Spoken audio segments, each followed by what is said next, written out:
Hello students, welcome to today's lecture. In this lecture, I'll discuss about the electric field due to a uniformly charged infinite plane sheet. In the last video, I discussed about the electric field due to a uniformly charged infinite long wire. Here it is a plane sheet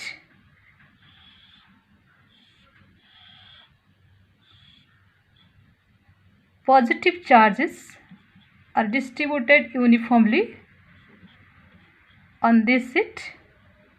Thus, the electric field due to this positively charged sheet is outwards on this side. Similarly, on this side, it is also outwards.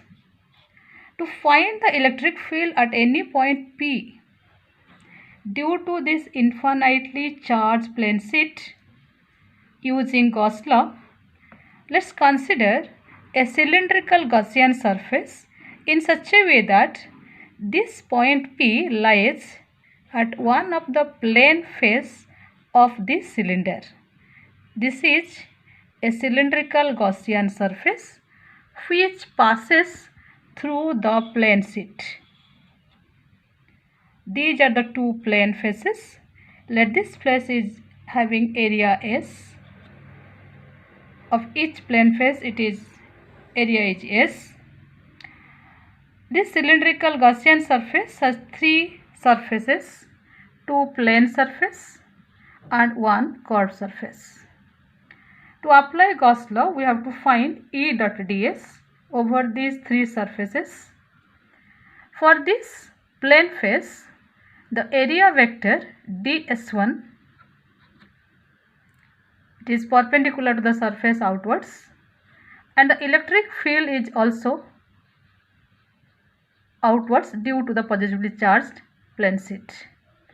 For this curved surface at any, you can consider an element, the area vector is normal to that surface, it is ds2, and the electric field is outwards.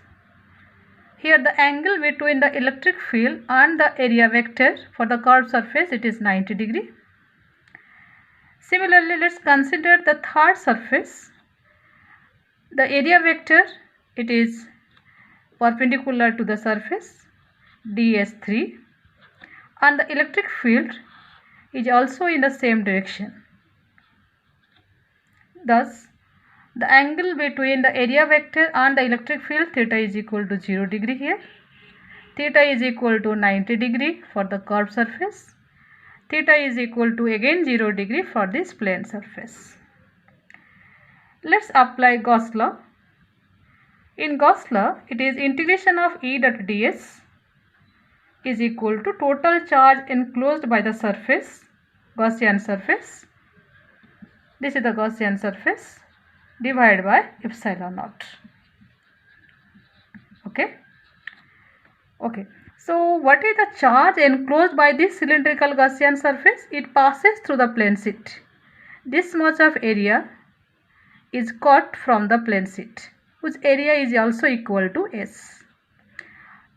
It is given sigma, it is the surface charge density, it is the charge per unit area.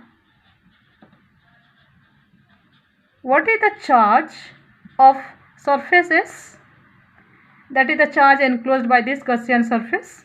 So charge enclosed by the Gaussian surface is equal to Q enclosed, it is equal to sigma into S. Sigma is the charge per unit area. So the charge of area S, it is equal to sigma into S. So Q A in enclosed is equal to sigma S, it is equation 1. Now what is integration of E dot ds for the three surfaces? Let's see. E dot ds over the Gaussian surface, closed surface, can be divided into three parts, over S1, this surface, over S2 and over S3. It is integration of E dot ds1 vector plus integration of E dot ds2 vector plus integration of E ds3 vector. The angle between E and ds1 is 0 degree. So E dot ds is equal to E ds cos 0, E ds1 cos 0, 0 degree plus E ds2. The angle is 90 degree here. E ds2 cos 90 plus E ds3. Again the angle here is 0 degree, cos 0 degree. Cos 90 is 0. So this term is equal to 0. That is, for the curved surface, no flux passes through the curved surface. This curved surface has no contribution to the flux.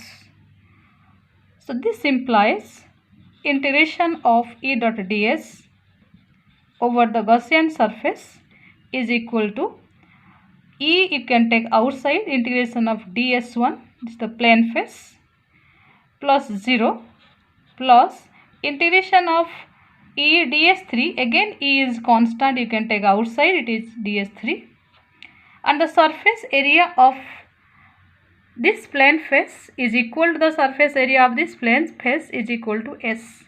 So this is equal to E S plus ES. ds1 integration, it is the some integration of the small area considered on this plane face. So this is equal to S. Similarly, this one is also ES. This is equal to 2ES. So integration of E dot ds is equal to 2ES. It is equation 2. Now you can apply Gauss theorem. According to Gauss theorem,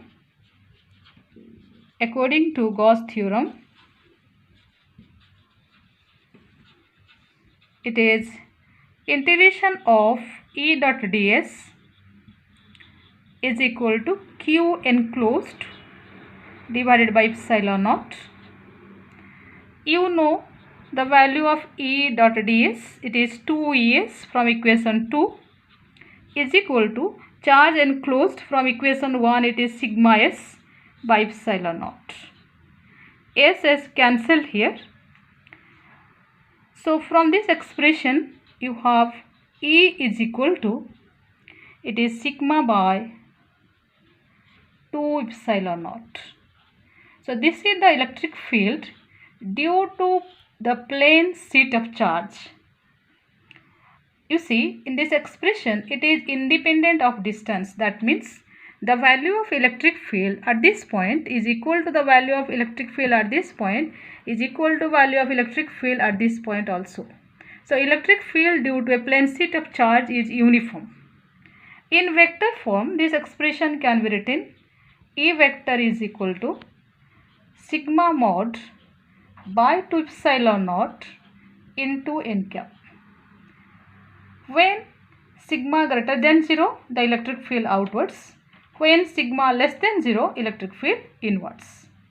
So this is the electric field due to a infinite plane sheet of charge at a distance r, but this expression is independent of r.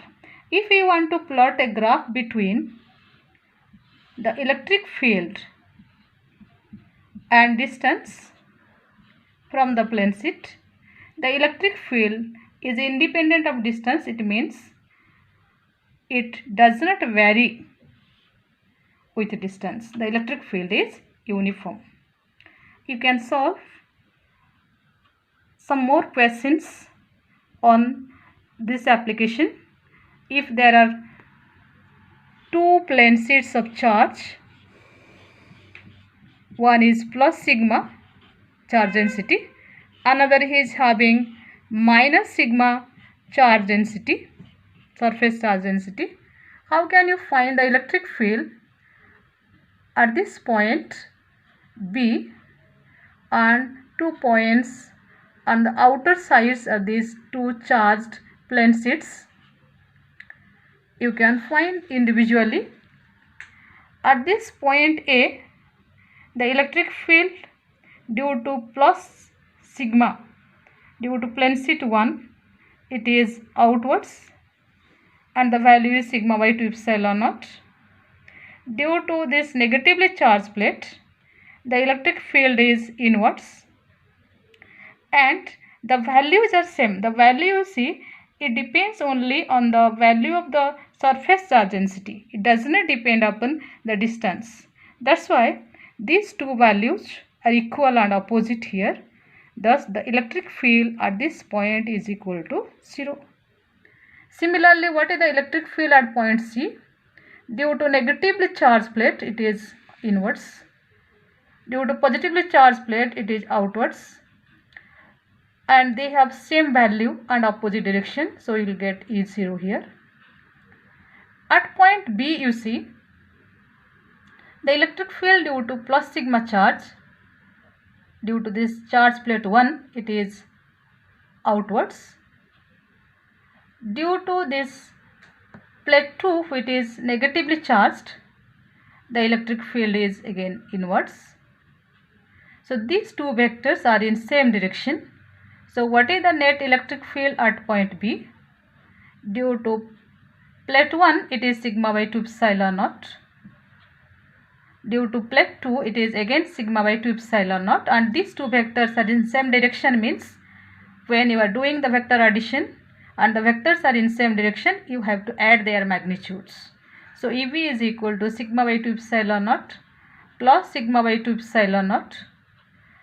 This is 2 sigma by 2 epsilon naught, or it is equal to 2 to cancel, it is sigma by epsilon naught.